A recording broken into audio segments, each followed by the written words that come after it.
Olá, meus amigos. Tive o cuidado de preparar de forma introdutória uma série de exposições bíblicas sobre a depressão espiritual. Muitos dizem que os crentes não podem sofrer esse mal, que é falta de fé, ou é pelo fato de não estarem dentro dos usos e costumes estabelecidos por determinadas igrejas, alegando que estão debaixo de pecado. Inicialmente, quero esclarecer esse mal entendido que surgiu no meio da igreja, no meio dos cristãos, e muitos líderes inexperientes têm tratado esse assunto com desdém ou mesmo despreparo. O texto de referência está em Romanos capítulo 3, 28. Diz assim: Concluímos, pois, que o homem é justificado pela fé sem as obras da lei. Então, eu quero examinar essa declaração à luz do texto básico do tema anterior. O link do primeiro vídeo vou deixar aqui abaixo, tá bom? Não há dúvida que o problema conhecido como depressão espiritual é bastante comum. De fato, quanto mais o estudamos e falamos sobre ele, debruçamos sobre esse assunto, mais descobrimos como ele é comum.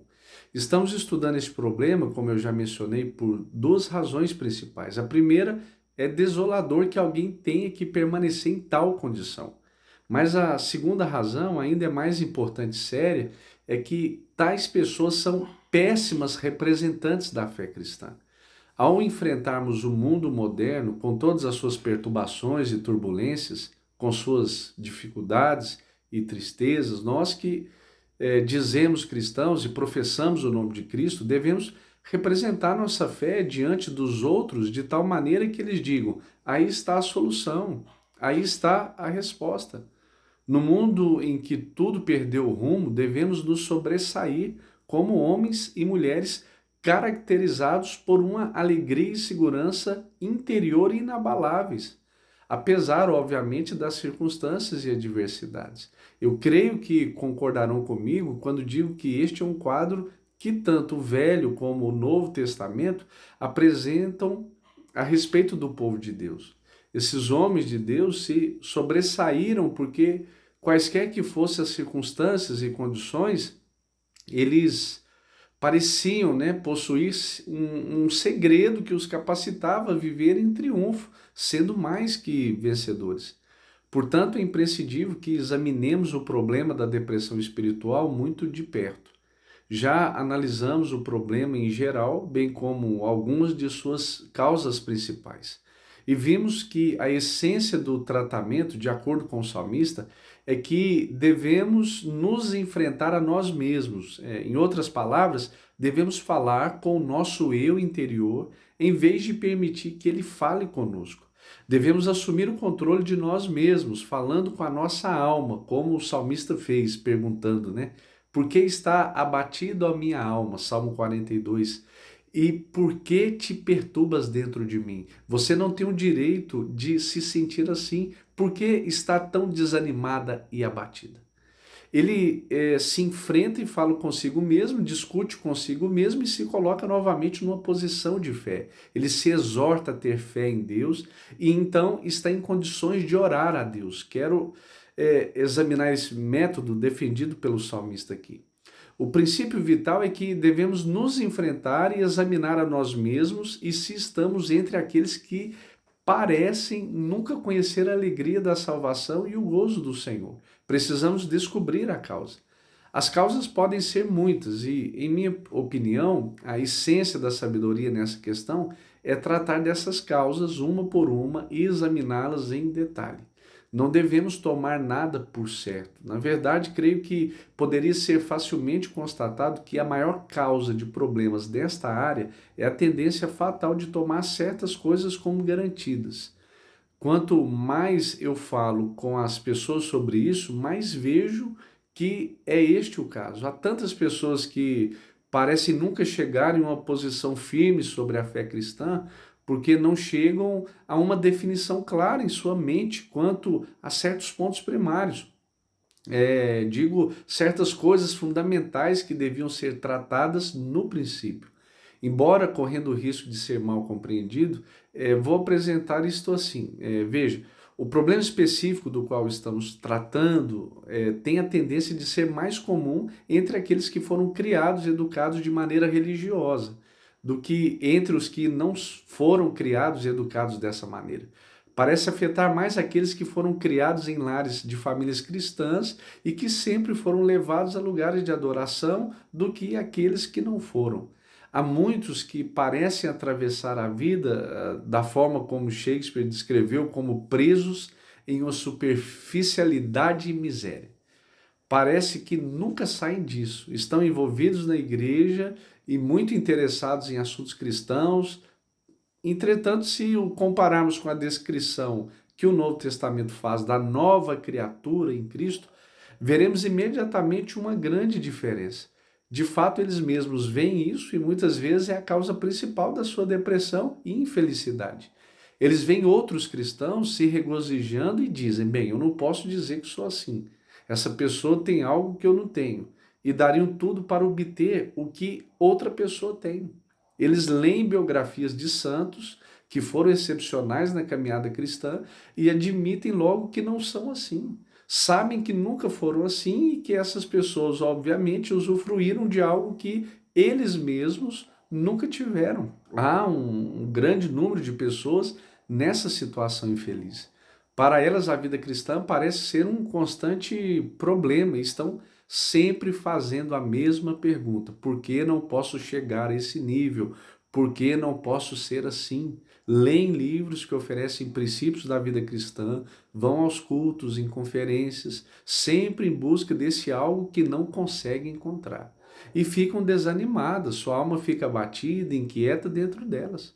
Ao tratar com essas pessoas, é de importância vital certificar-se que os princípios básicos e fundamentais da fé cristã estão claros em suas mentes. Por muitas vezes eu descobri que o verdadeiro problema delas estava nisso. Não digo que não fossem cristãs, mas eu diria que são entre os que chamam de cristãos miseráveis, simplesmente porque não entenderam o caminho da salvação. E por isso todos os seus esforços, em geral, resultaram em nada. Muitas vezes se concentram no assunto de santificação, mas isso não os ajuda, porque não entenderam a justificação. Supondo que estão no caminho certo, acham que tudo que precisam fazer é continuar nele. É um ponto interessante para a investigação teológica se tais pessoas são cristãs ou não. Eu pessoalmente diria que são. John Wesley é um exemplo clássico, né? Eu hesitaria em afirmar que John Wesley não era cristão antes de 1738, mas tenho certeza que ele não havia entendido o caminho da salvação como sendo somente através da justificação pela fé até 1738. Em certo sentido, ele concordara com todos os ensinos da Bíblia, mas sem captá-los ou compreendê-los plenamente. Não tenho dúvida nenhuma que, se fosse interrogado, ele teria dado todas as respostas corretas, até mesmo sobre a morte do Senhor Jesus. No entanto, em sua experiência, ele não tinha uma compreensão clara da justificação pela fé. Foi somente depois do seu encontro com os irmãos morávios, especialmente um deles, né, chamado Peter, numa viagem em Londres, de Londres a Oxford, que ele verdadeiramente compreendeu essa doutrina.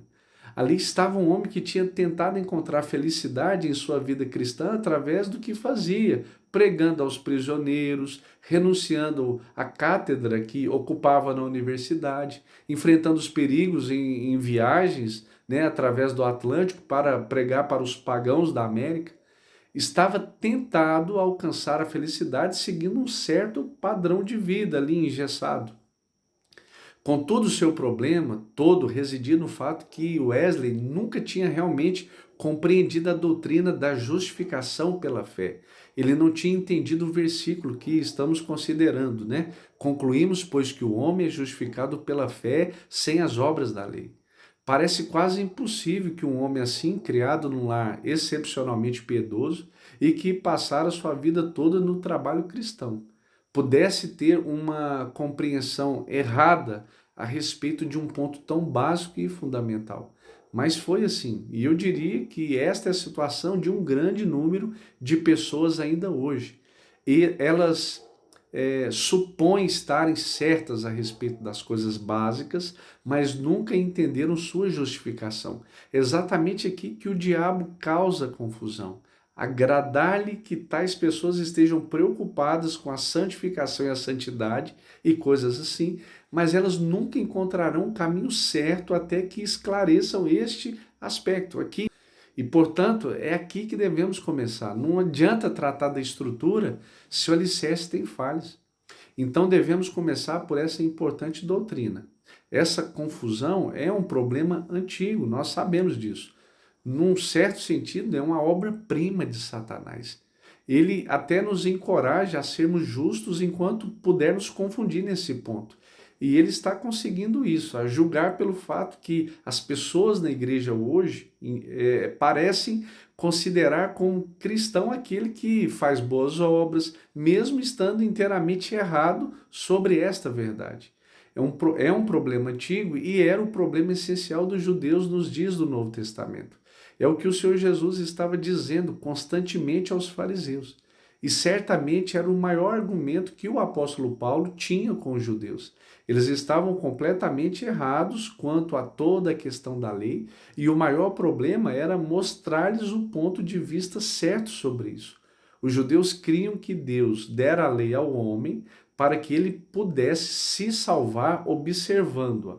Dizia que tudo que alguém precisava fazer era observar a lei e pronto, e que poderia alcançar a justificação mediante isso, e se essa pessoa vivesse de acordo com a lei, Deus iria aceitá-lo e ele se agradaria dela. E pensavam que podia fazer isso, porque nunca tinham entendido a lei, interpretaram-na à sua própria maneira, tomando em algo que estava ao seu alcance e assim pensaram que tudo estava bem. Este é o quadro que os evangelhos e todo o Novo Testamento dão a respeito dos fariseus. Era o problema dos judeus e ainda é um problema de muita gente hoje em nossos dias. Precisamos entender que há certas coisas que devem estar bem claras em nossa mente antes de podermos realmente ter paz e usufruir as bênçãos da nossa caminhada cristã. Esse ponto preliminar pode ser esclarecido através de uma exposição geral do terceiro capítulo da carta aos Romanos, ou melhor, na verdade, os primeiros 4 capítulos dessa epístola que são dedicados a esse tema. A verdade principal que Paulo estava ansioso por esclarecer era a mensagem da justiça de Deus que é pela fé em Jesus. Ele já tinha declarado lá em Romanos 1,16. Diz assim: porque não me envergonho do evangelho de Cristo, pois é o poder de Deus para a salvação de todo aquele que crê, primeiro do judeu e também do grego, porque nele se descobre a justiça de Deus de fé em fé, como está escrito, mas o justo viverá pela fé. Mas então surge a pergunta, por que nem todos criam nisso? Por que essa mensagem não foi aceita, por todos que a ouviram como a melhor notícia já anunciada ao mundo? A resposta é que eles não creram porque não viram a necessidade disso. É o achismo. Tinham um conceito errado de justiça. A justiça de que Paulo fala significa um relacionamento correto com Deus. Intimidade. Não existe felicidade, não existe paz nem regozijo a parte de um relacionamento correto com Deus. E com isso todos concordam, tanto o cristão miserável como o cristão seguro. Mas a diferença entre um e o outro é que o cristão miserável tem um conceito errado sobre como alcançar a justiça de Deus. Esse também foi o problema dos judeus. Eles, como eu já disse, declaravam que a justiça é alcançada através de uma conformação e observância da lei, como eles a entendiam. Mas eles tinham um conceito completamente errado da lei. Eles a perverteram de tal forma que o próprio meio que Deus lhes deu para esclarecer o caminho da salvação tornou-se nas mãos deles o maior obstáculo a essa salvação. Qual então é o ensino? Há certos princípios bastante simples que precisamos entender antes que possamos realmente usufruir dessa salvação cristã. O primeiro é convicção do pecado. Precisamos ter uma visão clara da nossa pecaminosidade. Aqui vou seguir o método do apóstolo Paulo levando uma objeção imaginária, Imagina alguém dizendo assim, imediatamente: você vai pregar sobre pecado, vai pregar sobre convicção de pecado, você diz que seu objetivo é nos levar à felicidade, mas se vai pregar sobre convicção de pecado, isso vai nos tornar ainda mais infelizes. Você está tentando nos levar à miséria e ao desespero? E a minha resposta é sim. Este é o ensino do apóstolo nesses capítulos. Pode parecer paradoxo, o termo realmente não importa, mas acima e além de qualquer dúvida, esta é a regra e não há exceções. Você precisa passar por miséria e desespero antes que possa conhecer a verdadeira alegria cristã. Na verdade, o grande problema do cristão miserável é que ele nunca foi levado a se sentir verdadeiramente miserável por causa da convicção do pecado. Ele ignorou a preliminar essencial à alegria, presumindo algo que não tem o direito de presumir. Deixe-me colocar isso num contexto bíblico.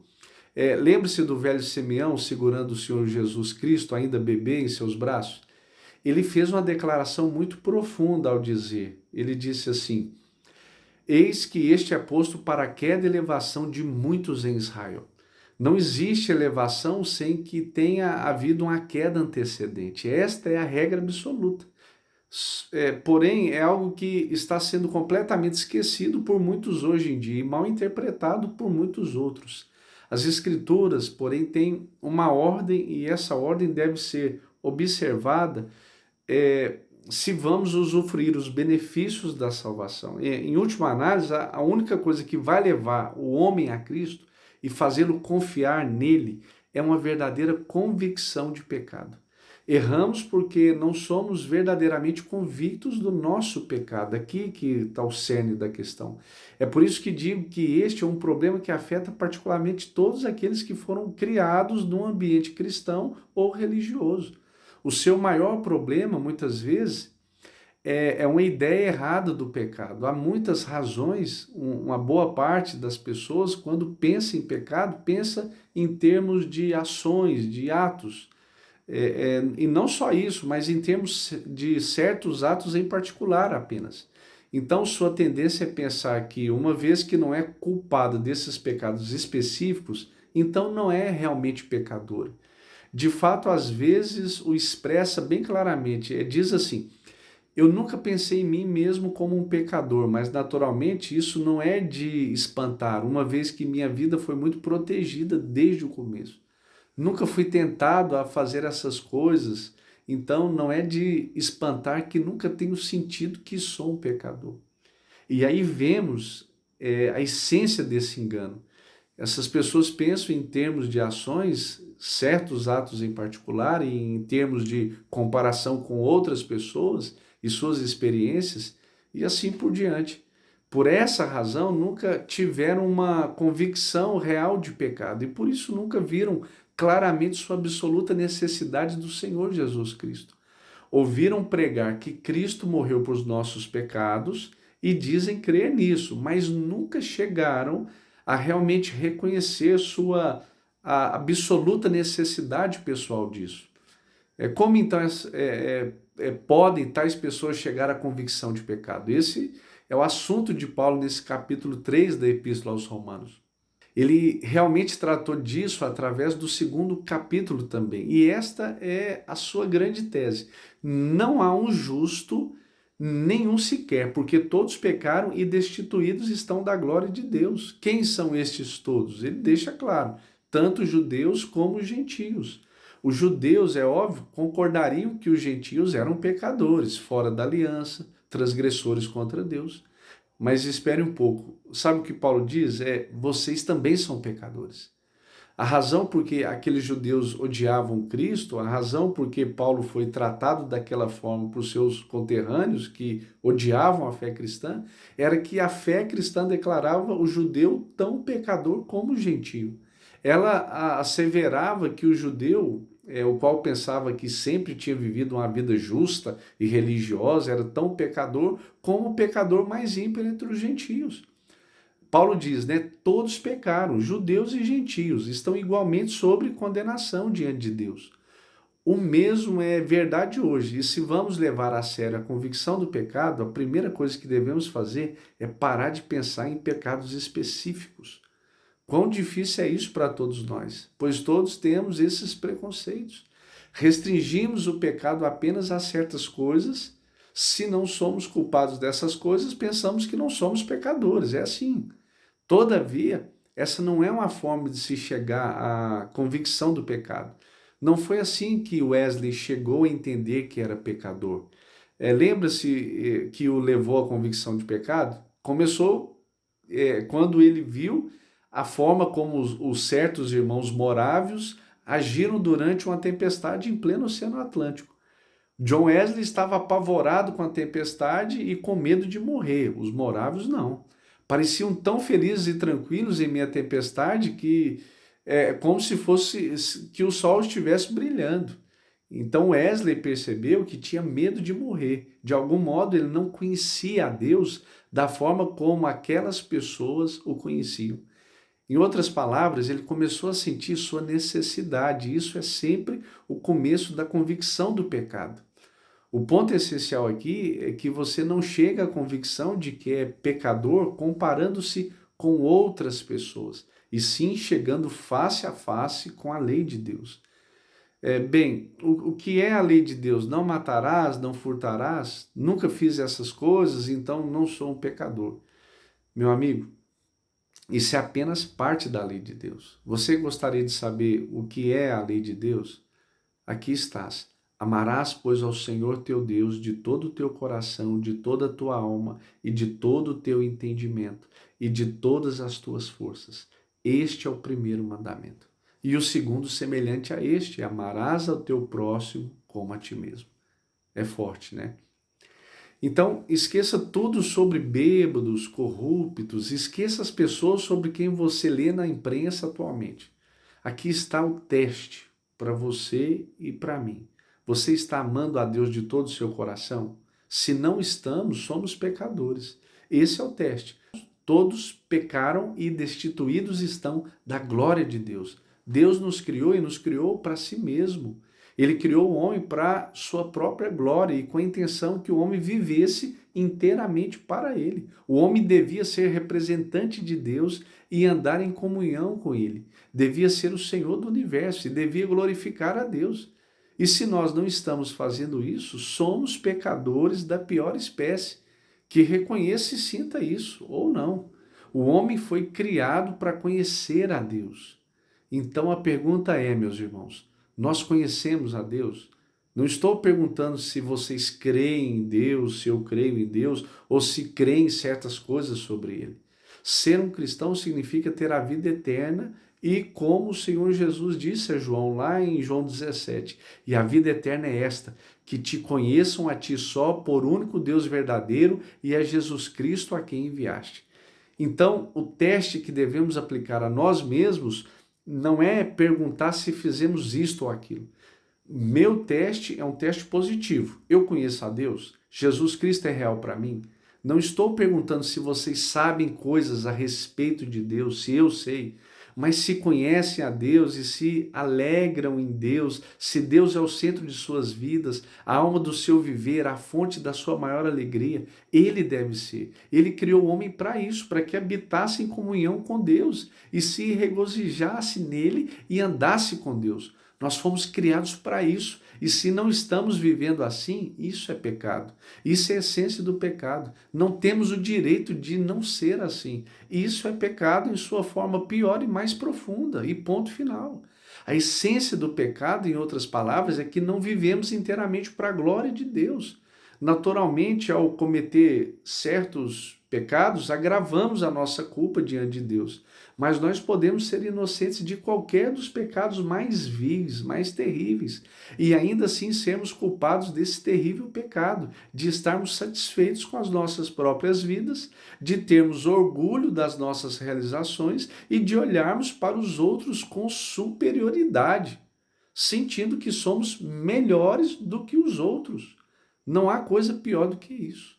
Porque nós estamos dizendo a si mesmos que, de certa forma, estamos mais perto de Deus do que os outros, quando, na verdade, não estamos. Se esta é a nossa atitude, nós somos como o fariseu no templo, que agradeceu a Deus por não ser como aquele outro, né? Era o publicano que estava ali. O fariseu nunca tinha visto sua necessidade de perdão e não há pecado mais terrível do que esse. Não sei de nada pior do que um homem que diz: saiba que nunca realmente senti que sou um pecador. Já teve gente importante que falou que nunca pecou. Esse é o cúmulo do pecado, pois significa que essa pessoa nunca compreendeu a verdade sobre Deus e sobre si mesma. Leia o argumento do apóstolo Paulo e perceberão que sua lógica não é apenas inevitável, mas também irrespondível. Não há um justo, nenhum sequer.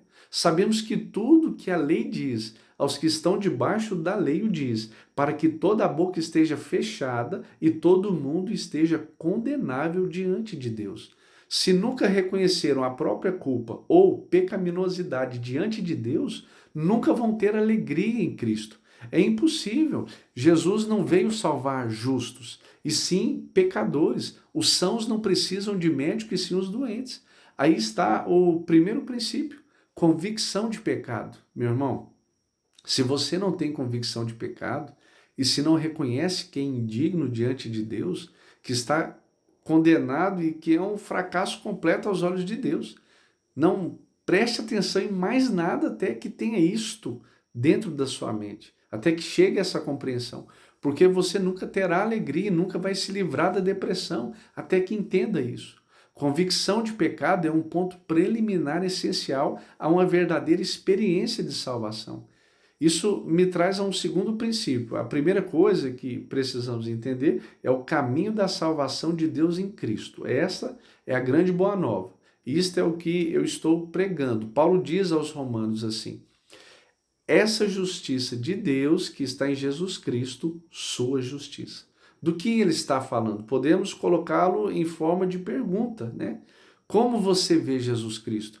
Por que ele veio a este mundo? O que Deus fez em Cristo? Foi ele apenas um exemplo ou algo assim? Não vou perder tempo demonstrando a futilidade dessas suposições. Não. Isto é algo positivo, essa justiça de Deus em Jesus Cristo. A salvação está inteiramente em Cristo, e se você não está voltado exclusivamente para Cristo, tudo mais tendo fracassado, você não é um cristão. E não é de admirar que não seja feliz. A justiça de Deus em Jesus Cristo significa que Deus o enviou ao mundo para que ele honrasse a lei e para que os homens pudessem ser perdoados. Aqui está um que prestou obediência perfeita a Deus. Aqui está um Deus na carne, que se tornou sobre si mesmo em natureza humana, como homem, rendeu a Deus perfeita adoração, perfeita lealdade e perfeita obediência. Ele observou a lei de Deus de maneira total e absoluta, sem uma falha. Mas não fez só isso. Paulo acrescenta algo mais nessa declaração clássica da doutrina da expiação. Diz assim: a qual Deus propôs para propiciação pela fé no sangue, para demonstrar a sua justiça pela remissão dos pecados dantes cometidos, sobre a paciência de Deus, para a demonstração da sua justiça neste tempo presente, para que ele seja justo e justificador daquele que tem fé em Jesus. Isto significa, meus irmãos, que antes que o homem possa ser reconciliado com Deus, antes que ele possa conhecer a Deus, esse pecado precisa ser removido. Deus disse que ele iria punir o pecado e o castigo do pecado é a morte, como também separação de Deus. Isso precisa ser resolvido. E o que aconteceu? Bem, disse Paulo, né? Deus o enviou como propiciação. Esse foi o meio que Deus empregou. Significa que Deus fez Cristo responsável por nossos pecados. Eles foram colocados sobre Cristo. E Deus tratou deles e os puniu ali. E uma vez que ele puniu nossos pecados em Cristo, em seu corpo sobre a cruz, ele pôde nos perdoar com justiça. Como vemos, esta é uma doutrina profunda. É uma declaração arriscada do apóstolo, mas isso precisa ser dito. Deus, sendo justo, santo, eterno, não podia perdoar o pecado do homem sem castigá-lo. Ele disse que iria puni-lo, então ele precisa puni-lo, e bendito seja o seu nome. Ele o puniu. Ele é justo, portanto, e o justificador daquele que crê em Jesus. O pecado foi punido por isso, Deus, que é justo e santo, pode perdoar o pecado. Como então isso funciona? Dessa maneira. Deus aceita esta justiça de Cristo, essa justiça perfeita, face a face com a lei, que ele honrou em todos os aspectos. Ele o guardou e obedeceu e levou o seu castigo. A lei foi totalmente satisfeita. Este é o caminho de salvação de Deus, diz Paulo. Ele nos dá a justiça de Cristo. Se vemos a nossa necessidade e vamos a Deus e a confessamos, ele nos dá a justiça de seu próprio Filho. Ele imputa a justiça de Cristo a nós que cremos nele e nos considera justos e nos declara justos nele. Ele é o caminho da salvação, o caminho cristão de salvação, o caminho de salvação através da justificação pela fé. E se resume nisto, que eu não vejo, nem creio, nem olho para nada e ninguém a não ser o Senhor Jesus Cristo. Gosto da maneira como Paulo expressa. Ele pergunta: onde está logo a jactância? É excluída. Por qual lei? Das obras? Não, mas pela lei da fé. Ó judeus tolos, diz Paulo. Vocês se gabam de fato que são circuncidados e que têm os oráculos de Deus e que são o povo de Deus. Precisam parar com isso. Vocês não podem descansar no fato de que têm esta tradição e que são filhos de Israel. Não há jactância. Precisam se basear exclusivamente no Senhor Jesus Cristo e sua obra perfeita. O judeu não é superior ao gentio nesse aspecto, porque todos pecaram e destituídos estão da glória de Deus. Olhamos para Cristo e para Cristo somente, e não para nós mesmos, em nenhum aspecto que seja. Para tornar isto bem prático, irmãos, quero dizer que é um meio muito simples de alguém se testar a si mesmo para saber se realmente crê nisso.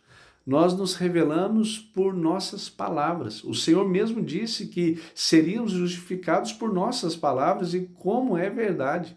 Nós nunca seremos suficientemente bons, ninguém jamais foi bastante bom. A essência da salvação cristã é dizer que Ele é suficientemente bom e eu estou nele. Enquanto você continuar pensando em si mesmo, dizendo: ah, sim, eu gostaria, mas eu não sou bom o suficiente, sou um pecador, um grande pecador, você está negando a Deus e nunca vai ser feliz. Vai continuar se sentindo abatido e perturbado em sua alma. Você vai pensar em certas ocasiões que está melhorando para logo descobrir que não é tão bom quanto pensava.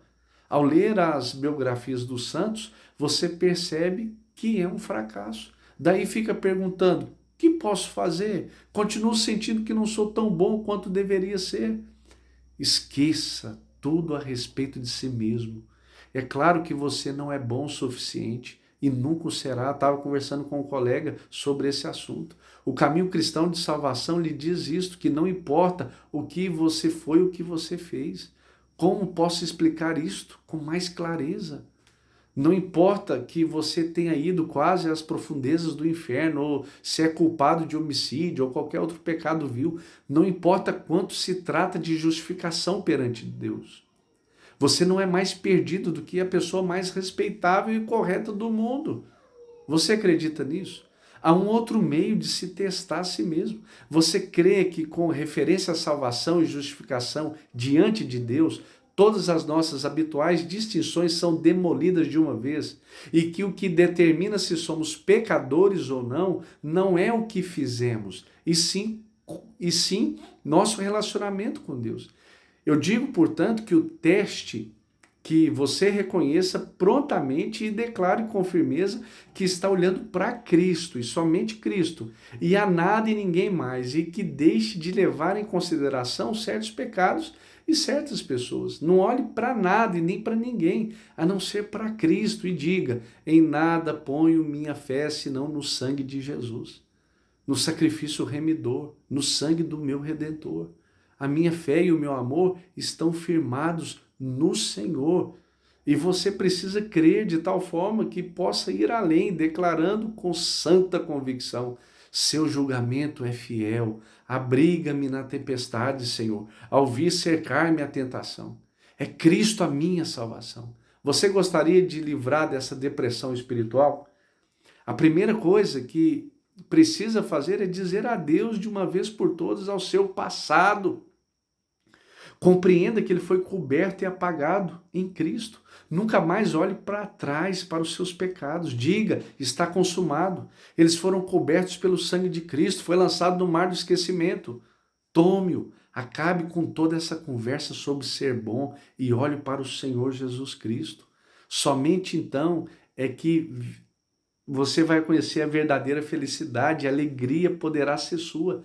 Você não precisa decidir viver uma vida melhor ou começar a jejuar demais, se esforçar e orar, não. Diga apenas: descanso a minha fé naquele que morreu para expiar minhas transgressões.